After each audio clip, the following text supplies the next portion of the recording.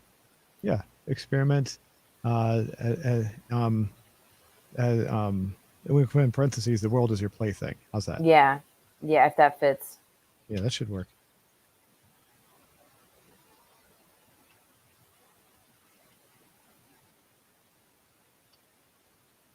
Yeah, I like that. There you go. Cool. Perfect. Yeah, I like that. Where it's like just use the environment and mess with stuff. I like that a lot. Okay. I All look right. forward to these answers. So we're ready to go. I'm gonna go ahead and post it. Good. Yep. There we go. All be done. Cool. All righty. So we're gonna bring this out.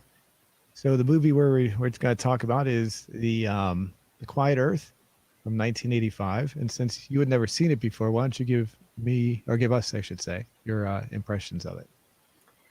So, it was an interesting movie. I feel like today there are movies about the quiet place and the quiet stuff where, you live in this world where you're being attacked by something and you have to be quiet. That's not what this movie was about. This guy, like, he's the only person on earth and the world is quiet. So, there's no zombies or monsters. But he's a scientist, and there's an experiment that happens that he's involved with, and it looks like everybody else died after this experiment, everybody else on the earth, and he's the only guy left, but he was directly involved with this particular experiment. So I thought the concept was pretty interesting. It seemed pretty slow to me just in the beginning, but I felt like it was okay. Um, I know this is a book.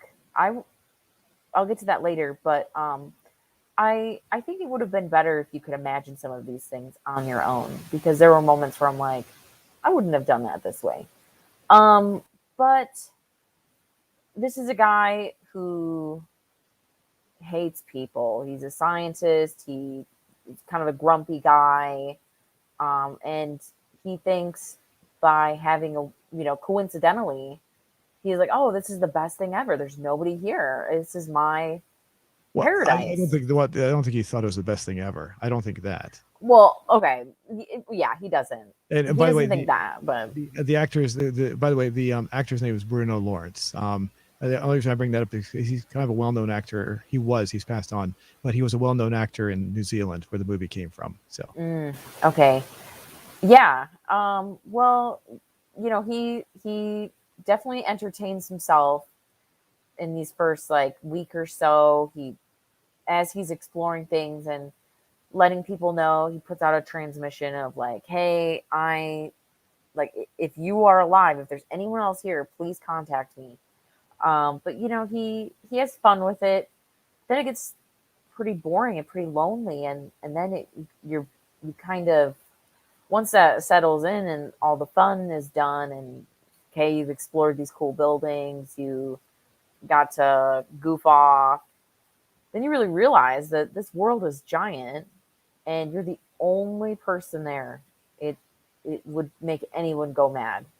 So I liked.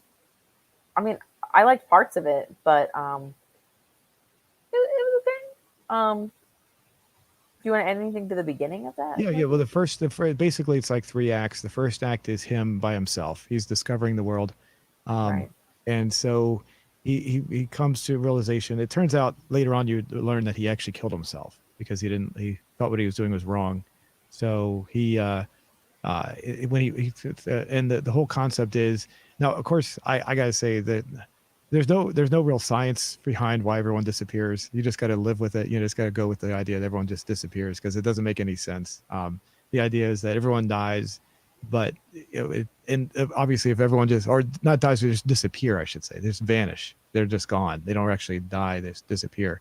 Obviously if that was true, then silly things like bacteria, because they show that bacteria doesn't exist because they came up kind of they came up on an accident and there were two people that were dead, but their bodies didn't deteriorate because there's no bacteria. Well, if there's no bacteria, then how are they alive? Because bacteria, you need that. You got to realize that there's no science to what's going on. Just accept the fact that what's going on around them, everything just disappeared and go with it. Just don't think about it. That's one thing. Because if you also start to think about if there's no animal life left on the planet, then all the plant life would die off because there's no carbon dioxide being produced, and then they would die off. So the whole planet would just go off and be dead. I will say this though, before I go too far. Neil deGrasse Tyson, apparently, if you buy the Blu-ray edition of this movie, he actually has a commentary on this movie, which really surprised me. It may actually I may actually go out and buy that just to hear what he has to say about it. So getting back to the first act, he explores the world like you're saying. Everything's disappeared. Everyone's disappeared. And then I'll bring up some of the scenes here. We can take a look at them too at the same time. So here's some of the scenes of him walking around. This is near the plane. There's a plane that had gone down, plane crash. He eventually, like you said, he goes to a radio station to leave a message to let everyone know where he's at. This is actually his office. This is not the radio station. This is the place where he was doing his scientific work. It's touched on as to what they were doing. I don't know if you caught it. In fact, I completely forgot. I had to listen to it very carefully. They were working on some way of refueling planes without having to let them land. Did you catch that? And No, I did not. Oh, yeah, it goes through. He touches on it really fast, and that's what the whole experiment was about. And somehow he didn't have all the details, and it created some sort of a grid, and that created whatever the effect was, as they called it. So they don't get into details, but that's somehow they were trying to create something that would help with the refueling process on planes. And like I said, it's not, they don't really get into it, but that's what led up to it. Where's the radio station? He moves into a different place, moves up in the world. As we were talking with our question, one of the things we talked about, the first answer was exploring. That's what he did. He did a lot of exploring. He also did, I guess you could call it experimentation of such, because he takes a big I don't know what you call, like almost like a bulldozer, and he completely demolishes a a gas station, and it catches on fire because can do it. He can do it. There's nothing to stop him, so he just has fun doing things like that.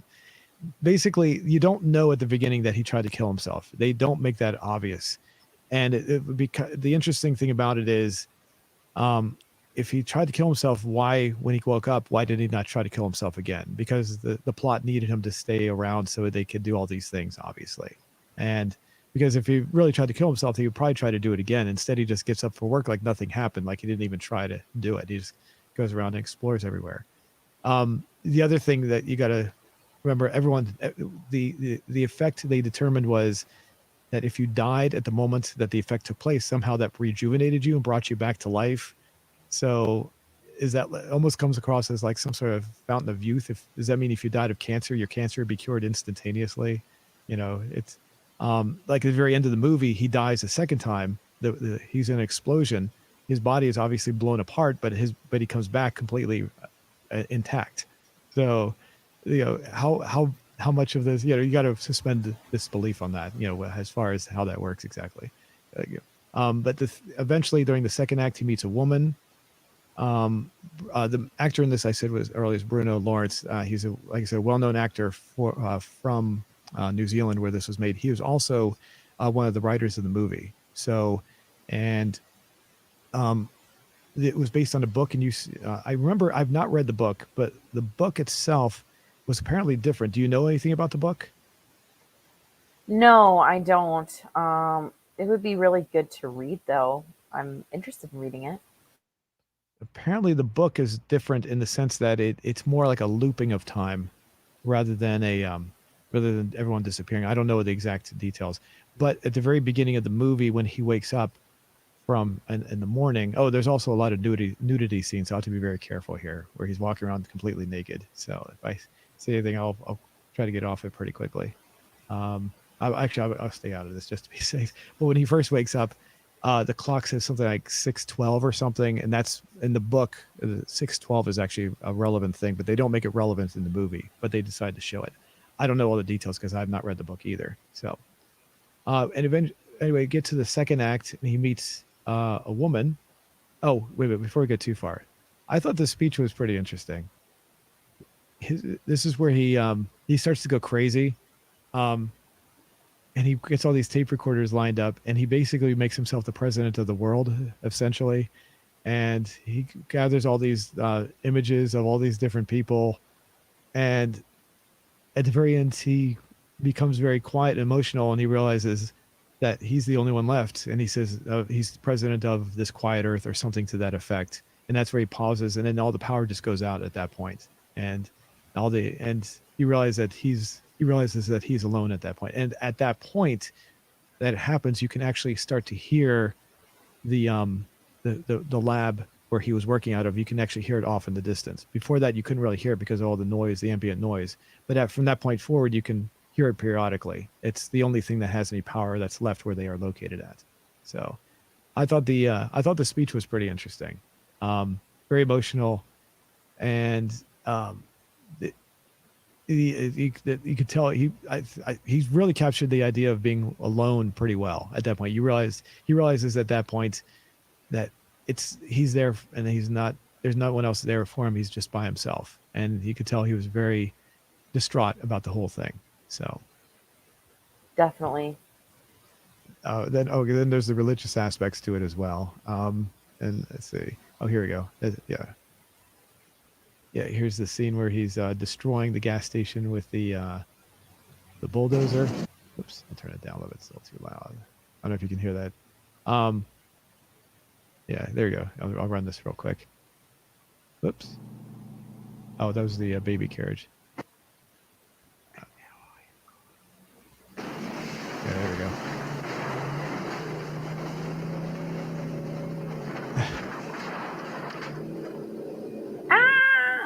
Yeah, this is the baby carriage. So, but it didn't catch up. Let me jump ahead for a second there. Yeah, there we go. This is where it catches on fire. So he sees the baby carriage. He's thinking maybe there's a baby, but there's not. And then he decides he's contemplating if he wants to do it. the thing is, up until this point, you don't know that he actually tried to kill himself already. He hasn't divulged that yet. Right. Um, so the idea that he's going to kill himself now is kind of like, when you think back to it, it's like, well, he already tried to do it. Why doesn't he just do it? You know, he's already thought about it. So they don't really get into why he changed his mind, I guess. You know, he thought about it already, and now the fact that everyone's gone, and he's pretty sure that it was because of what his work was. His work caused everyone to go to disappear. What does he think he's going to accomplish by staying alive at this point? Because I would think it would put him in either an even greater state of depression at that point, because he felt responsible for what he was doing in the first place. So, Yeah, for sure. so and then he comes back and he goes, "Oh yeah, here we go. Here's the woman he meets." I do think that when they every time they meet, the emotional reaction feels pretty genuine. If you haven't seen anybody for a long time, you're just willing to hug anybody. It doesn't matter who they are. You just say, "Wow, I'm just glad to see somebody. I'm going to." So they just embrace each other, like almost like they know each other, but they don't. So I don't Yeah. know. I don't think this woman is a very famous actress. So I'm not sure. And also the third character in this, who's his character's name is Arpy or Oppie. I don't think he's a well-known actor either. So I think they've been in some other movies, but nothing like Bruno Lawrence. He was the major part of this. So, but then as the second act comes along, they seem to they become like a couple of sorts. And then as the time goes along, they meet a third character, and it's Oppie. Let me jump ahead to that. Oh, I will say this, getting back to this real quick, just for the heck of it. Oh, this scene was pretty funny. But she's getting him the food, and then you can see her bare behind, and it was just a short comical scene. I'm not going to play because it might violate the censors. Hold on a second. I did want to jump to this car scene though, and of course I can't find it. There we go. The car she's driving. I'm not a big Corvette fan, but she's driving a Corvette. Got back. And I will say, you notice it's a left-hand drive car, which is an American car. So obviously they brought an American car over to New Zealand for that scene. Everyone else, all the other vehicles are a right-hand drive. So not a big deal, but it's just something I noticed right away, obviously. So, so we move forward, and this is where we meet Oppie. There we go. Now, Oppie, there was a little bit. He's a militant. I don't know exactly who he represents in this. I don't. Maybe if you're from New Zealand, you might know what he represents. If he represents a certain movement, a political movement of some kind. But there is a very minor bit of racial tension towards the end, where Oppie makes some sort of comment where they get into an argument, and he said the white man is now gone, and they're no longer leading at the whole place. It's almost like they're trying to get into trying to talk about race for a split second. It just disappears after that. They don't bring it back up again. It's a scene towards the end where the three of them are getting ready to go back to the place where to his lab, to the place where he worked, and they're in a car. They're in a chase with each other. And this scene right here, and there doesn't seem to be much. I'm not sure exactly why the tension builds up, but it's like you can tell there's some tension, and it just breaks up and it's gone after that. It just builds up pretty quickly and just dissipates pretty quickly too. So it doesn't really seem to go anywhere with this. It seems like maybe it might be some sort of internal thing. Like if you're from New Zealand, maybe you'd understand it a little bit better. I don't know. You know what I'm saying? Maybe if it's obviously you have Oppie who's not white, and then you got Bruno Lawrence who is. So maybe there's some sort of racial tension between the different groups of people that live in New Zealand that maybe it'd be more localized than I don't know about it means. But there's definitely they did talk about it for a couple of minutes there, and it just dissipated pretty quickly.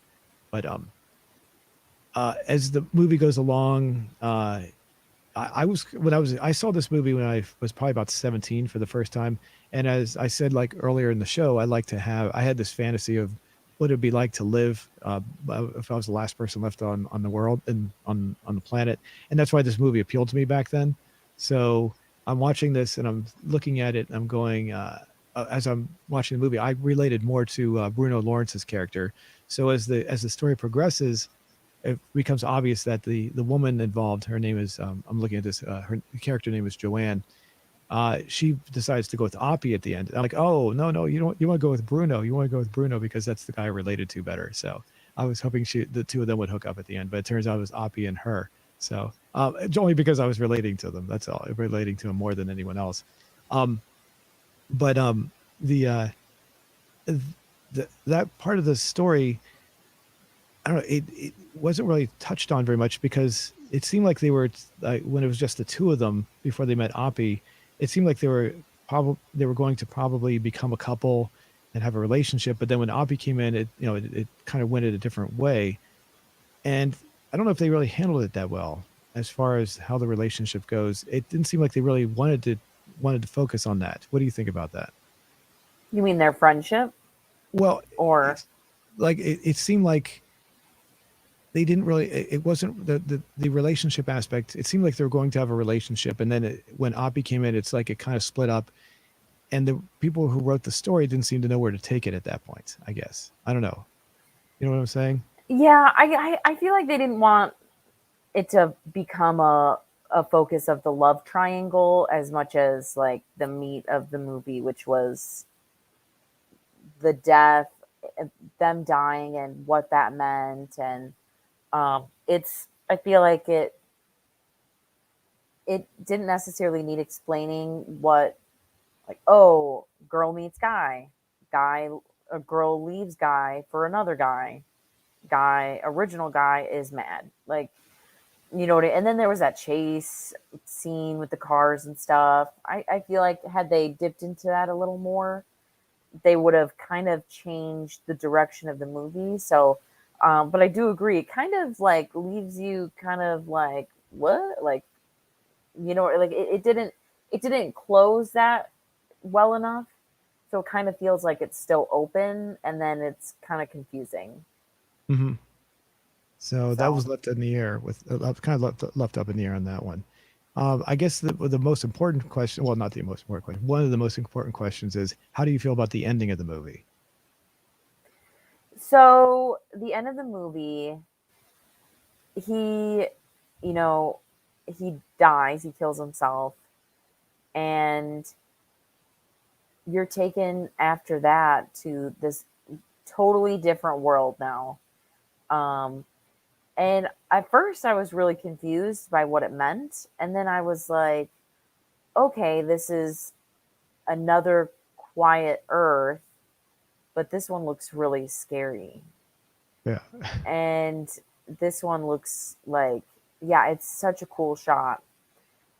But I felt very scared for him, and I felt uneasy after the movie ended.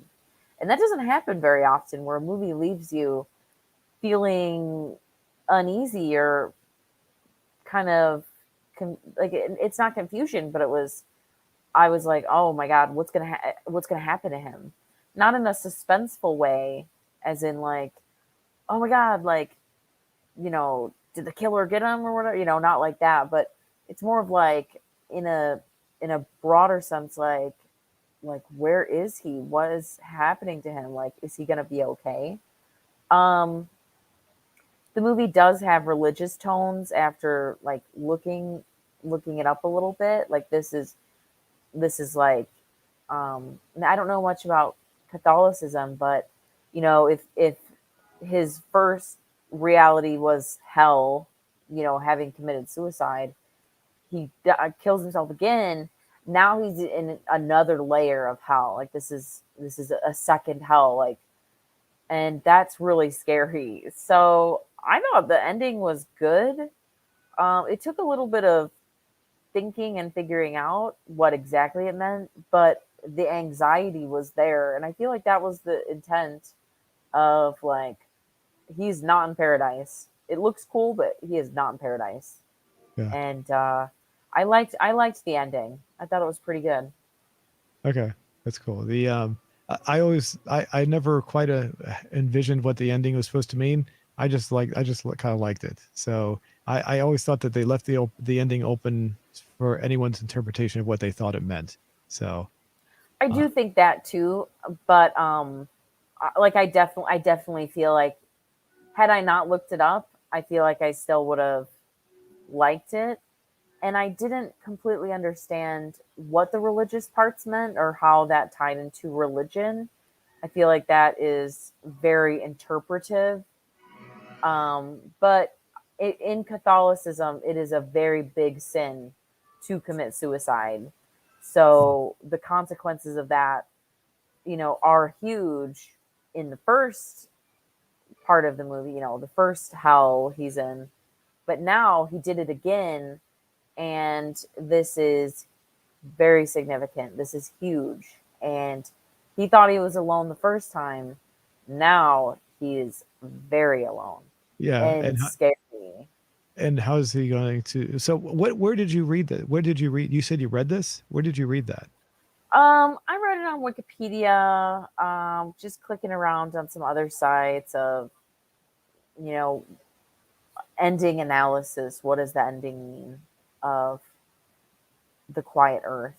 And um, it it is interpretive. I feel like even to those people, where, I don't have a religious background, so I couldn't possibly interpret that, and I still don't completely understand it, just because I don't know the magnitudes of these things. And but I think it's open, but well, the religious community is gonna put religion into everything, right? So that's just one place where I feel like that idea made sense to a lot of viewers. Interesting. So you know what I'm saying, like, Yeah, so I yeah. never heard that before. Yeah, sorry, I didn't mean to cut you off. Go ahead. But yeah, let me say real quick. Yeah, I never heard that one before. That's really interesting. Go ahead. No, that's really it. And I feel like that kind of fits well with the ending, because Catholicism is a very scary, unforgiving religion. It is, from what I know of it, it's not very nice to. And I don't want to offend anybody, but this is coming from a perspective of somebody who, um, has a little understanding and a little bit of exposure. Actually, I did go to a Catholic elementary school, Oh, but I was a naughty student, so they kicked me out when I was very young. oh, But but it was like a private school, like a block away from my house, and I ended up going to public school after that. Um, but it's they don't. It's not as nice to the people who practice the religion. It's a very you will repent. You will you commit a sin. You have to work very, very hard for forgiveness, kind of thing. Like, it seems more agonizing than other religions. And again, I don't want to offend anybody. I'm very sorry if this is offensive.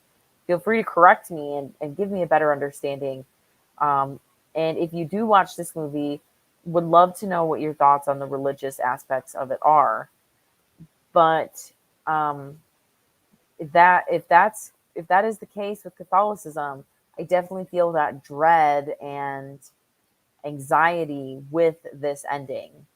And I thought, after looking up, I was like, okay, if this is the case, if this is actually their intention, I think they nailed the ending, because he's paying the price for something here.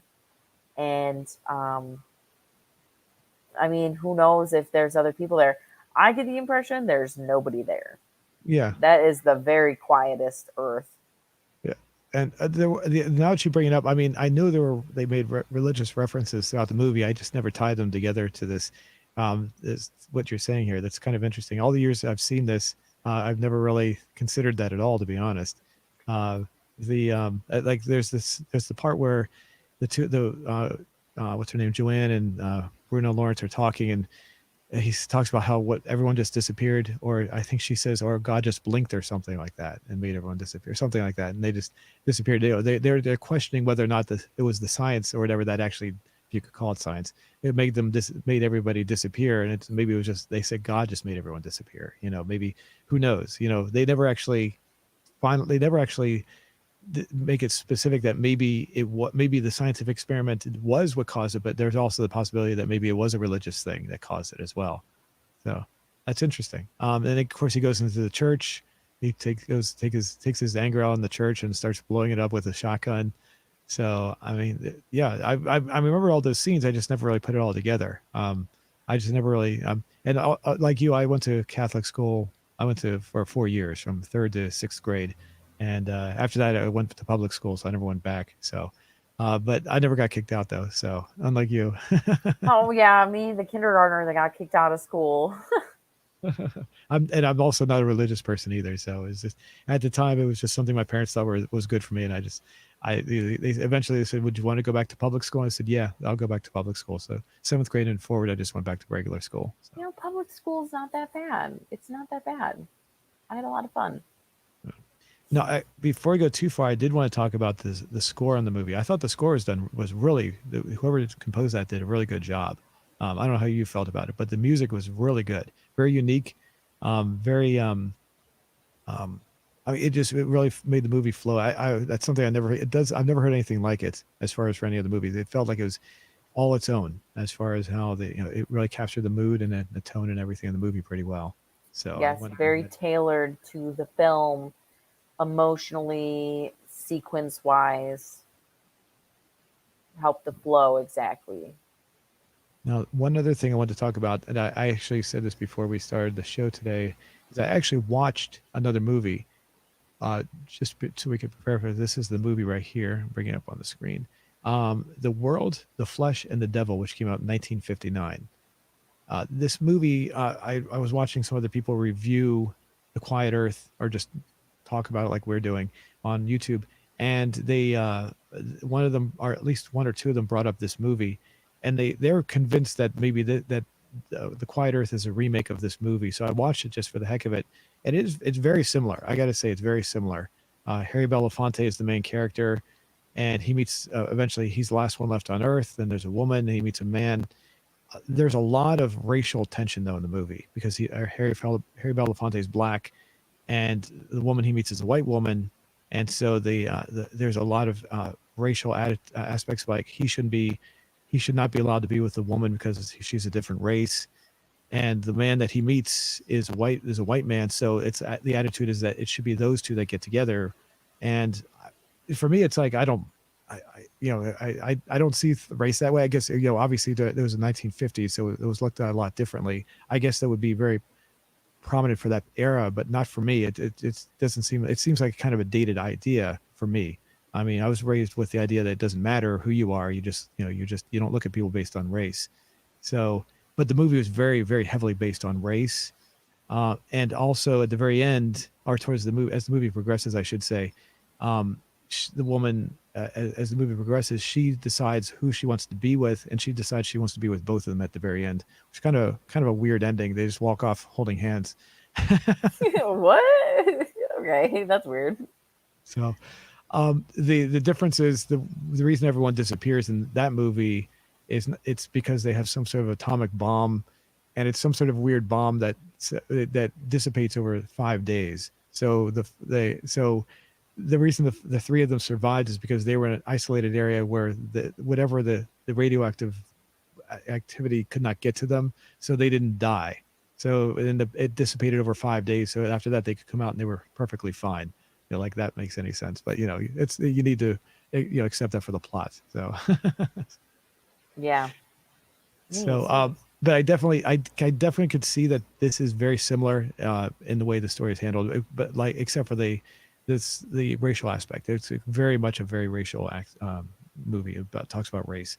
Another movie I talked about earlier, I'll bring it up here, Night of the Comet. This one's kind of interesting. There's a lot more people that survive in this one.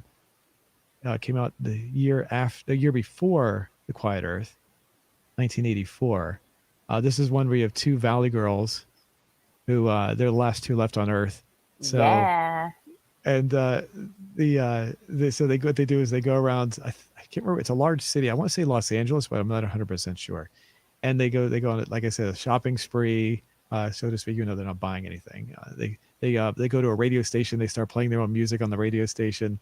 And it's eventually they start meeting other people, and uh, it does have a slight zombie aspect to it, which I don't really like that stuff. Basically, I say slight because what happens is a comet comes by and wipes out all of humanity. So, and if you were in an isolated area that was protected from the comet had something that would make your body just deteriorate and turn into like it was cremated. So like there was all these cremated bodies all over the place in the movie. It's like you'd see a bunch of clothing laying around and there'd be cremation there. So, but if you weren't perfectly covered or protected from the comet, it would alter you and you become kind of evil. It wasn't like you're a full zombie, but you're kind of like a zombie. So you still the people that were evil could still recognize things. They weren't like zombie in the sense where they like most zombie movies, the zombies don't seem to know what's going on around them. They're just mindless. They still had control of their mind, but they were just evil. So, Mm. and there's a Interesting. handful of them. Yeah, it was okay. It was that was kind of a cheesy B movie. So, but it's funny when you see two Valley girls running around at the beginning. The beginning of the movie is funny. After that, it gets kind of weird and serious. But I would recommend it only for the well, it like that movie we saw from Australia. What was that one we saw that we were talking about from Australia? The B movie that we saw early on, where we were talking about. Oh, oh my gosh. I would put it in that level as far as movies. Nice. I like that. So, but yeah, I would recommend it, but don't take it too seriously. That's okay. So getting back to not the Quiet Earth, what would you give this movie as a final grade?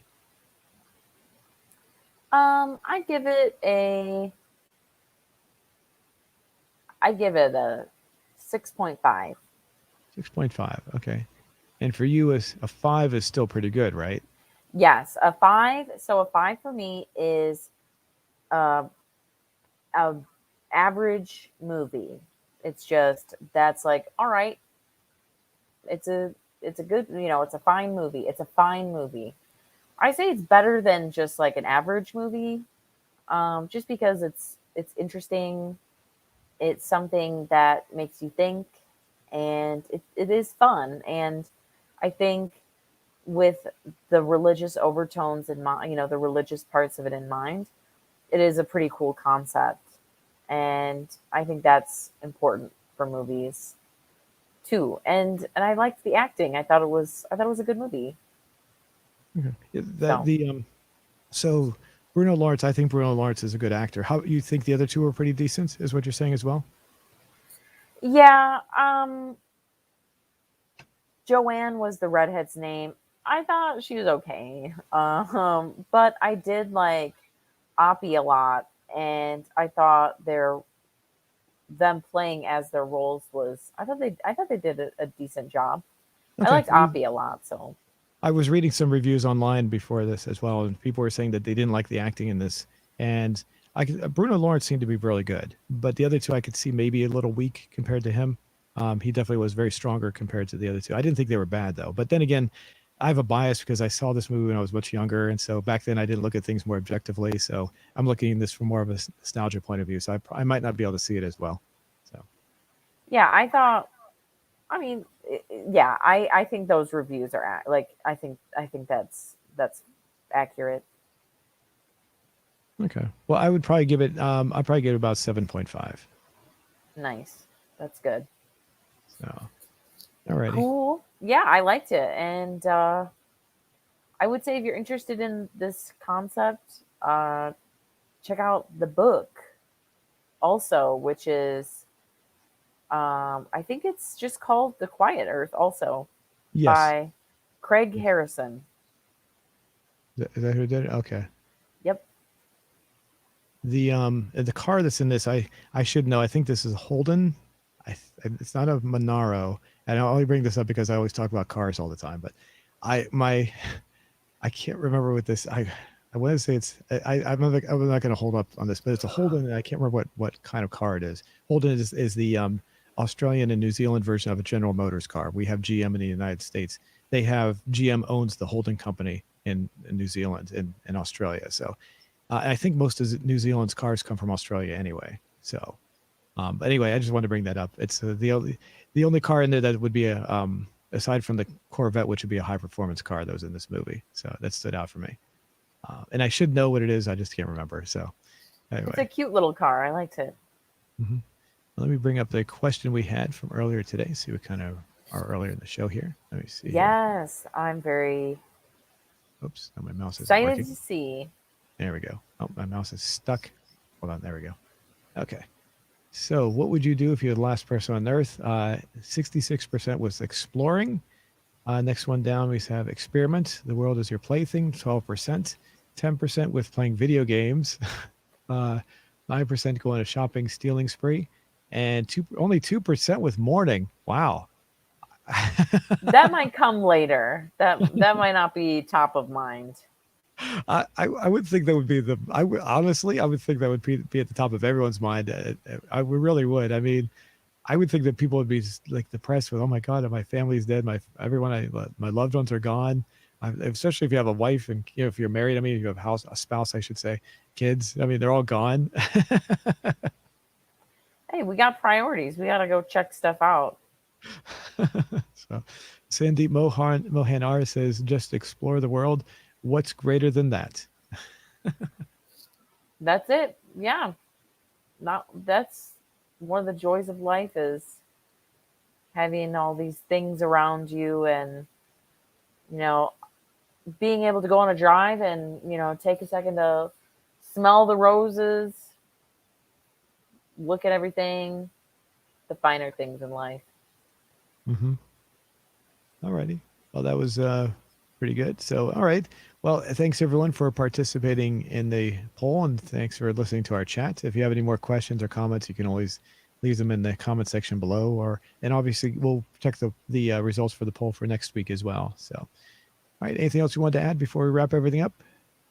I just want to say, I did talk about religion. If I offended anybody with my religious views or my religious comments, like, I'm very sorry. Feel free to, watch the movie, tell us what you think.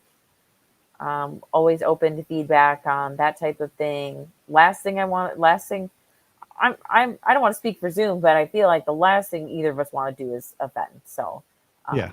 I definitely apologize if that was offensive. I did not mean that. I don't think I was. I don't think you But were either. I really don't. I don't see how yeah, you. I don't think I you're mean, offensive at all.